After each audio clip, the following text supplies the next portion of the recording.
আজকে একটু চিটরুটি বানাবো সকালের নাস্তার জন্য। এখানে কুসুম গরম পানি, ওর ভিতরে পরিমাণ মতো লবণ দিচ্ছি। এবার চাউলের গুঁড়োটা দিয়ে দিচ্ছি।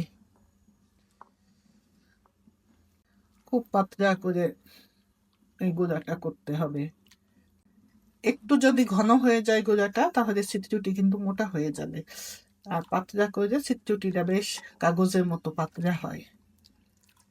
আর পাতলা পাতলা যে চিটরুটি, ওইটা খেতে অনেক মজা হয়। একটু দেবো, এটা শেষ। আবার এই গোলাটা কয়েকটা চিটরুটি বানানোর পরে বেশ একটু ঘন হয়েও আসে। তো বেশ, এই দেখেন, এই যে একদম বেশ পাতলা। আর এদিকে একটা নন স্টিকি প্যান, এটা খুব ভালোভাবে গরম করতে হবে। করে আমি সামান্য একটু তেল ব্রাশ করে দিচ্ছি। এই যে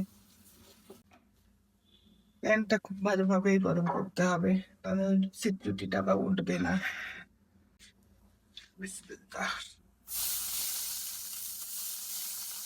পানির ভিতরে এই যে গোলাটার ভিতরে হাতটা দিয়ে হাতটাই শুধু ঝাঁকায় নিতে হবে। আমি এক্সট্রা কোনো পানি, এই যে হাতটা এভাবে উঠাচ্ছি, এই যে এভাবে উঠাচ্ছি। হাতের মধ্যে কোনো পানি নেব না। হাতটা ভিতরে যে পানি, সেই পানিটাই ছিটাই দেব, তাতেই চিটচিটি হবে। আর এর জন্য কিন্তু চিটচিটিটা বেশ পাতলা হয়। হাতের মধ্যে যদি আমরা পানি এনে ছিটাই, তাহলে কিন্তু ওই চিটচিটিটা বেশ মোটা হয়ে যায়।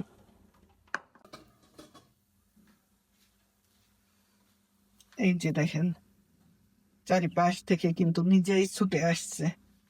এই যে, এই যে ছেড়ে আসছে, মানে হয়ে গেছে। এখন উঠাই নেব।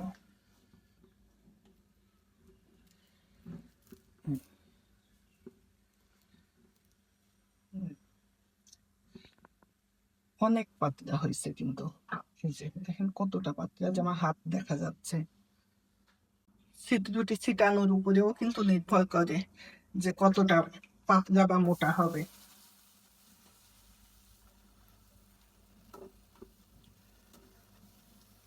আরেকটা আমি দিয়ে নিচ্ছি।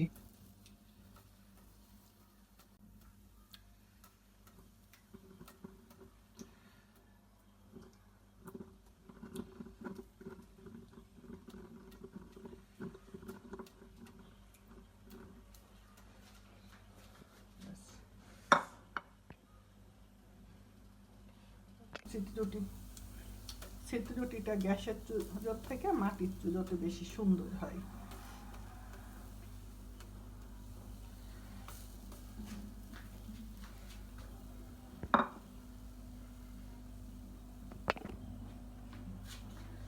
এটাও হয়ে গেছে, এটাও আমি উঠাই নিচ্ছি। একটু, এই দেখেন কতটা পাতলা। এই যে,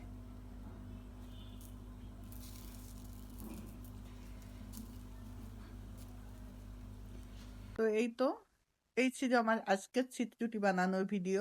ভিডিওটা কেমন লেগেছে অবশ্যই কমেন্ট করে জানাবেন। আজকের মতো এখানেই বিদায় নিচ্ছি। আবারও দেখা হবে নতুন কোনো ভিডিওর সঙ্গে। ততদিন সবাই ভালো থাকবেন, আমাদের জন্য দোয়া করবেন। খোদা হাফেজ।